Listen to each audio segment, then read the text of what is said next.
Hello students, today we'll look into the lesson of news photography.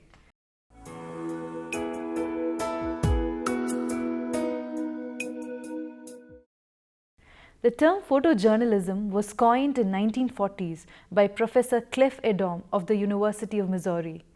Photography is a personal and fascinating subject. We take pictures to express our feelings about people, nature, and the world around us. The purpose of taking photos is to please oneself and to communicate to a small circle of friends and family. Sometimes people take it as a hobby and some others as a profession. Photojournalism is a kind of photography. It deals with people and events. Photojournalism encompasses a broad variety of word and picture reporting.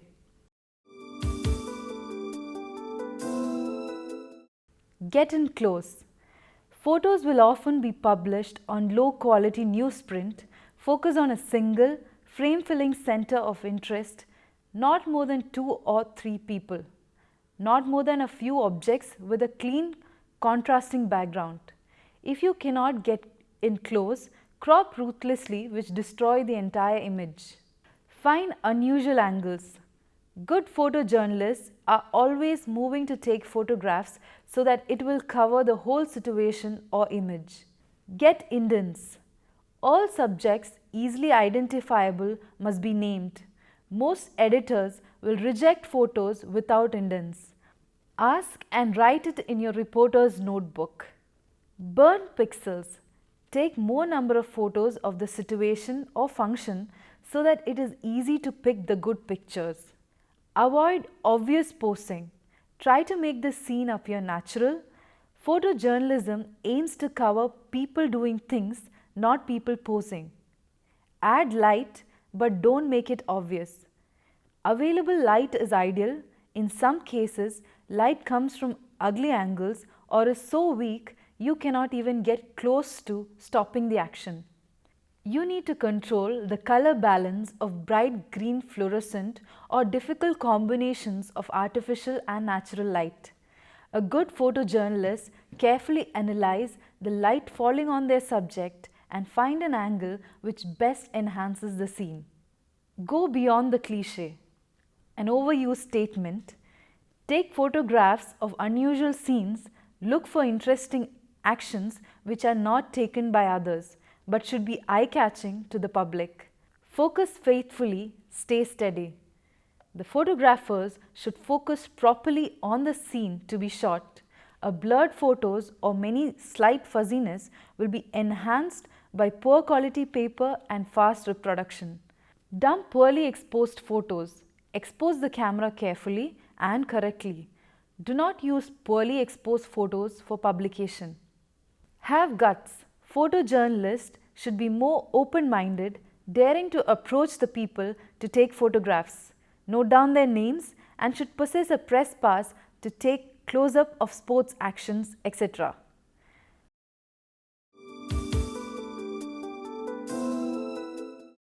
Basic photojournalism job duties cover much more ground than merely taking photos.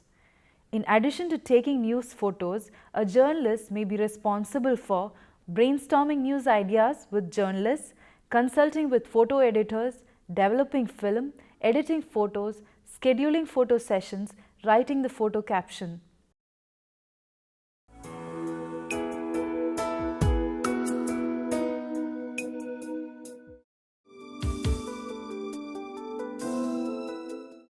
Graphic design is a process of visual communication and problem solving through the use of typography, space, image, and color.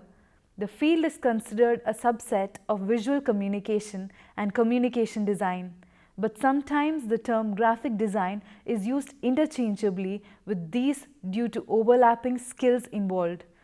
Graphic designers use various methods to create and combine words, symbols, and images to create a visual representation of ideas and messages. A graphic designer may use a combination of typography, visual arts, and page layout techniques to produce a final result. Graphic design often refers to both the processing by which the communication is created, and the products which are generated. Common uses of graphic design include identity, which is logos and branding, publications, that is magazines, newspapers and books, print advertisements, posters, billboards, website graphics and elements, signs and product packaging. For example, a product package might include a logo or other artwork, organized text and pure design elements such as images, shapes and color which unify the piece. Composition is one of the most important features of graphic design, especially when using pre-existing materials or diverse elements. From road signs to technical schematics, from inter-office memorandums to reference manuals, graphic design enhances transfer of knowledge and visual messages. Readability and legibility is enhanced by improving the visual presentation and layout of text. Design can also aid in selling a product or idea through effective visual communication. It is applied to products and elements of company identity like logos, colors, packaging and text. Branding has increasingly become important in the range of services offered by many graphic designers alongside corporate identity. Graphic designers will often form part of a team working on a corporate identity and branding projects. Other members of that team can include marketing professionals, communications consultants, and commercial writers. It is also applied to layout and formatting of educational material to make the information more accessible and more readily understandable. Graphic wayfinding signage systems have become important for large public spaces such as airports and convention centers. These systems often depend on graphic design to communicate information quickly and economically through a color or symbol that can be read and followed from a distance. Such environmental graphic design systems allow people to navigate unfamiliar spaces. Graphic design is applied in the entertainment industry in decoration, scenery, and visual storytelling. Other examples of design for entertainment purposes include novels, comic books, DVD covers, opening credits and closing credits in filmmaking, and programs and props on stage. This could also include artwork used for t-shirts and other items screen printed for sale. From scientific journals to news reporting, the presentation of opinion and facts is often improved with graphics and thoughtful compositions of visual information known as information design. Newspapers, magazines, blogs, television and film documentaries may use graphic design to inform and entertain. With the advent of the web, information designers with experience in interactive tools such as Adobe Flash are increasingly being used to illustrate the background to news stories. Methods of printing. A printing process describes a method adopted by a system to transfer the image onto a substrate or material. This also means that a printing system will have a medium that carries the image in the first place before it enables the process of reproduction. Getting this printing surface prepared is dependent on the printing process. Over the years, many different ways of putting ink on paper developed, and these evolved to be the printing processes. The mechanics adopted under different systems are so different that they cater to specific application in the market. The first ever press was a letter press. It basically uses stamp to grab ink and place it on the paper or other material. Think of a typewriter, but doing whole pages in one press. Of course, this took long to do as each page was set up before by hand and manually placing these letter stamps in place. As time went on, full page stamps were created instead to make the process easier. Today, however, the letter press is not used much as it is not efficient and far too expensive method of printing. This method of printing is the most common and oldest used today. It works on the principle that water and oil, which is ink, don't mix. Using metal or polyester sheets called plates, image and non-image areas are burnt onto the plate using light to expose the image areas. This plate is attached onto a cylinder that, as it goes around on the press, picks up water onto the non-image areas. Since water and oil don't mix, when the plate comes into contact with the ink, it only sticks to where the water isn't, our image area. The plate then comes into contact with a rubber sheet called a blanket and it transfers the image. The blanket then rotates around and presses to image into the paper. This is where the offset term comes from. While other methods can be done with offset theories, the offset lithography is so common that when someone refers to offset printing, this is what they mean. This is traditionally used to print labels. If you look at a bottle of POP, the plastic or cellophane label on it was likely done by flexography. It is the packaging industry who primarily uses flexography. The idea behind flexography is similar to a letterpress, where it uses a stamp, but this one is created with rubber etched with tiny grooves that pick up ink. The rubber stamp or plate wrapped around a cylinder which rotates and picks up ink from a reservoir, then presses it into the printing material. This is often done on plastics, tissues, labels, stickers and cardboard.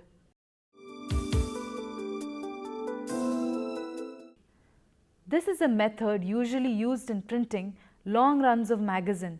Much like flexography, gravure printing has a cylinder that picks up ink in tiny etched grooves and places it on the paper.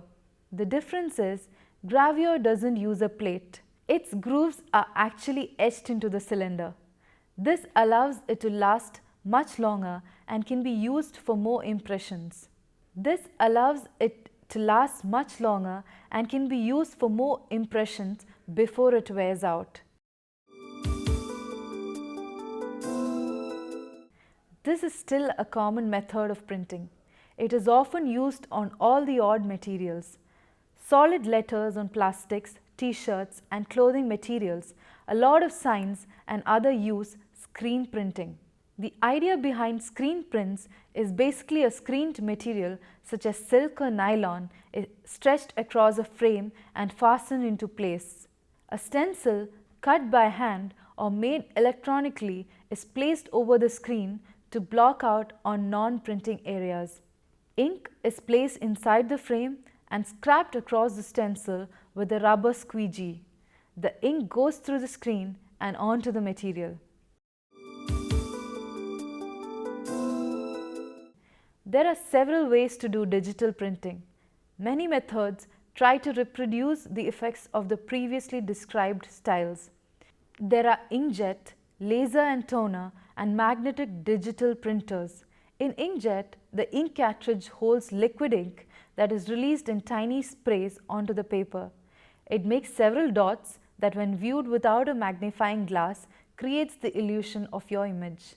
Laser and toner method uses a laser to charge the paper in certain areas which will attract toner of CYMK colors to it. It then goes through a fuser which melts the toner into the paper. Magnet works in much the same way, but instead of electrical charges, it uses magnetic ones. It also passes through a fuser to melt the toner on. This is all just touching the tip of the iceberg for each of these methods. This is just a rough summary of what these printing methods are all about. If you are interested in learning more, the internet has all the information you could want about this. Printing is considered the greatest invention of the second millennium and is a major reason why we are where we are today.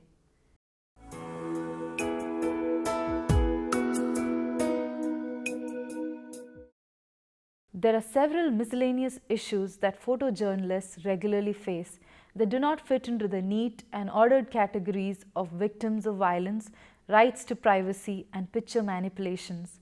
Nevertheless, when a photographer is confronted with one of them, the ethical problems the issues pose can be equally troubling for photographers and editors. Some tips are based on commonly accepted editorial values adopted by most mainstream media, which are accuracy. Keep an accurate record of all you shoot, including time, date, location, circumstances, and details of all the parties involved in the event you are covering. The research for the story behind the images you are shooting should be well sourced, supported by strong evidence, examined and tested, clear and unambiguous. Don't just go for the shocking, sad, and emotionally charged images. To do so might exploit the victims and fail to uncover the cause of the distress.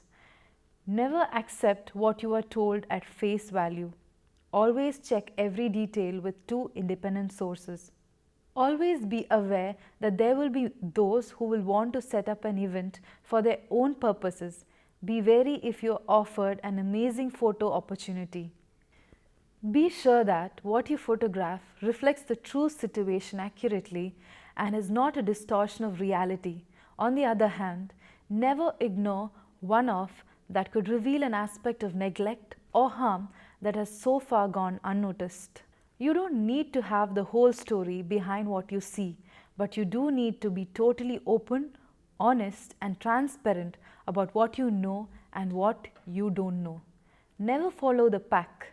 They may be being led and fed by those with ulterior motives. Build your own trusted contacts so that you are able to distinguish between fact and spin. Be careful when filming an incident or a subject.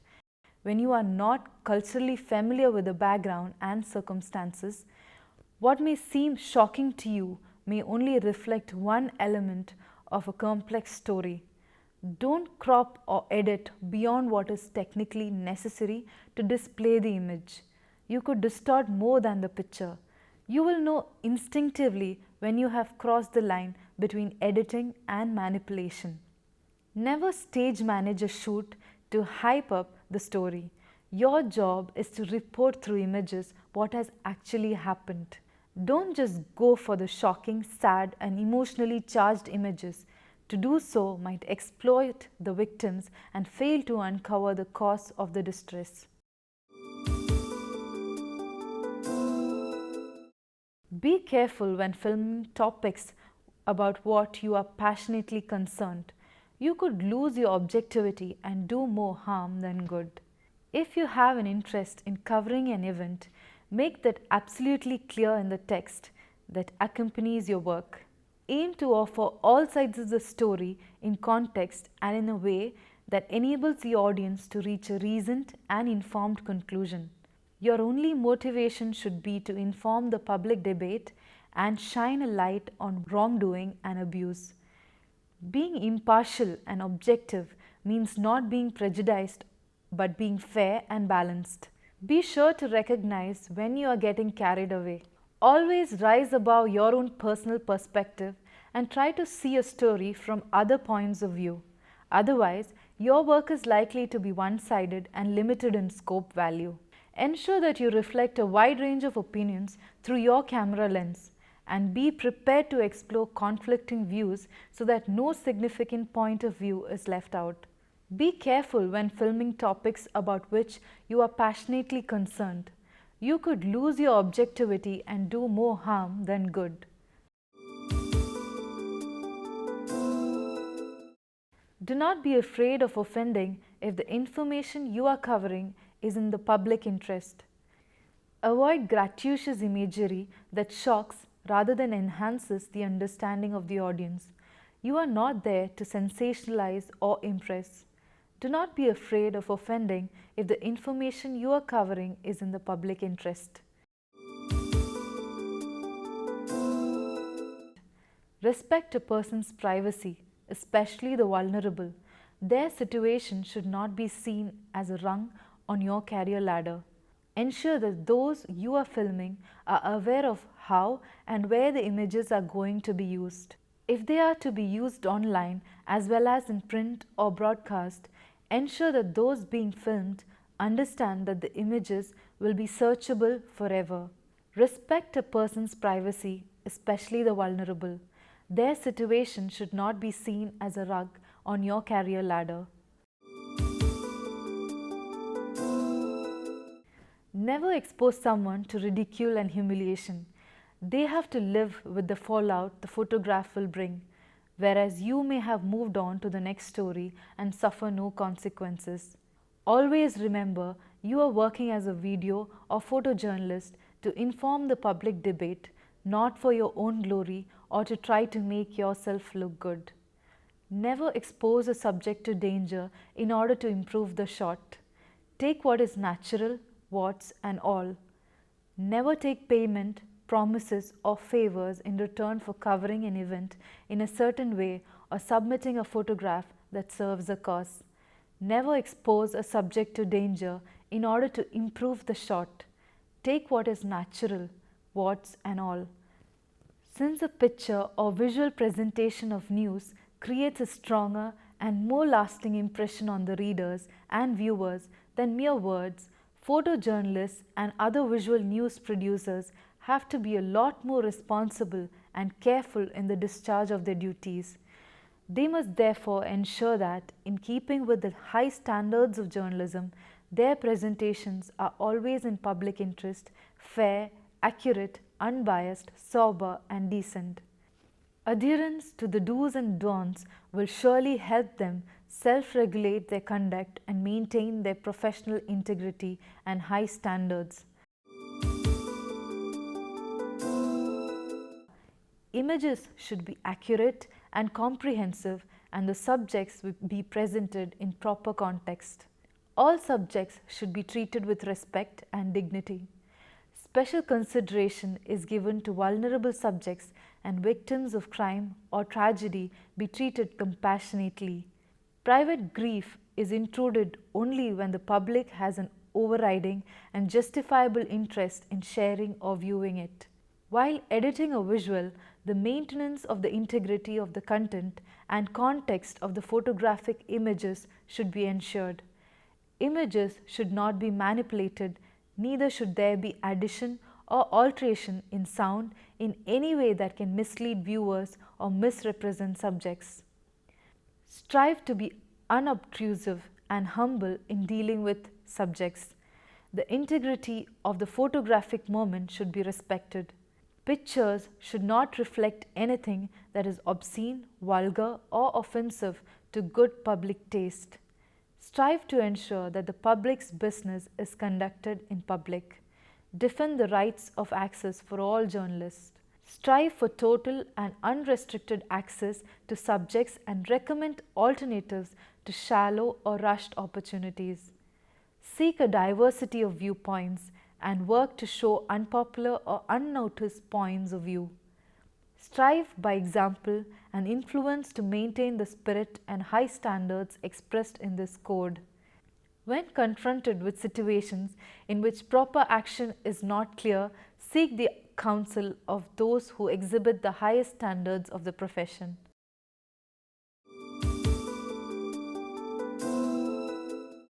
Now we move on to the don'ts. A newspaper proposing to report a sting operation shall obtain a certificate from the person who recorded or produced the same, certifying that the operation is genuine and bona fide. There must be concurrent record in writing of the various stages of the sting operation.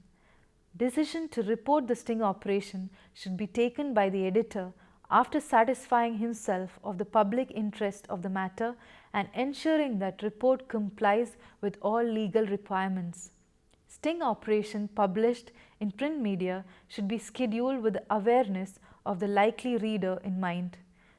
Great care and sensitivity should be exercised to avoid shocking or offending the reader. While photographing subjects do not intentionally contribute to, alter or seek to alter or influence events, the privacy of an individual should not be intruded or invaded unless it is outweighed by genuine overriding public interest, not by a prurient or morbid curiosity. While covering terrorist attacks, communal riots, or other acts of violence, do not show mangled corpses or such other images as cause revulsion or terror. Do not get manipulated by staged photo opportunities. Do not accept gifts, favors, or compensation from those who might seek to influence the coverage. Avoid political, civic, or business involvements or employment that could compromise or appear to compromise their professional independence.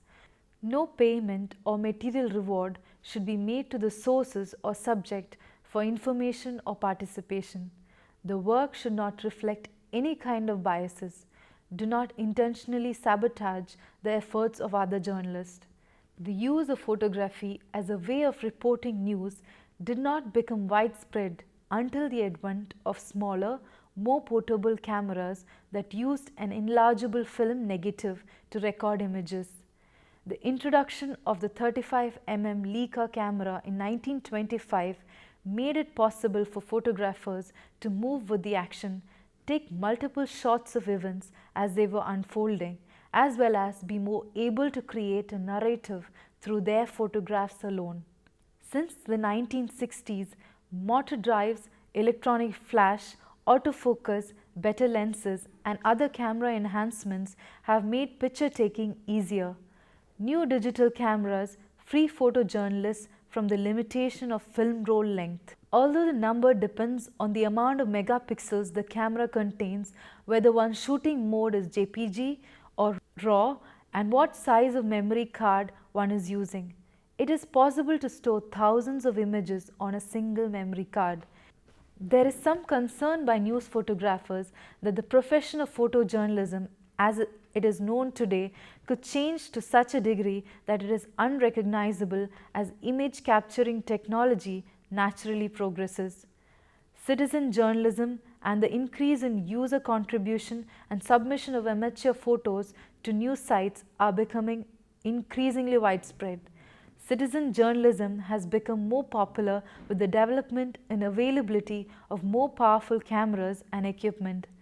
This makes each individual who owns a camera or camera phone aware of their own surroundings, capturing the moment and publishing them online. Photographs are a testament to what has happened in the past and present, capable of making people aware of events and situations which are happening in other places. Photojournalists document events, helping communities connect with one another. Even years after the event is over, people will remember the event and the emotions involved with just seeing a single photograph. That brings us to the end of the lesson on news photography. Any questions? Yes, ma'am. I'm Saujanya. I have a question. What is red eye effect? That's a good question. The appearance of red eyes in pictures, known as the red eye effect, occurs when a camera captures light reflecting from the retina at the back of your subject's eye when a flash is used at night and in dim lighting. Red eyes in photos are normal, but there are ways you can avoid the dreaded devil eyes.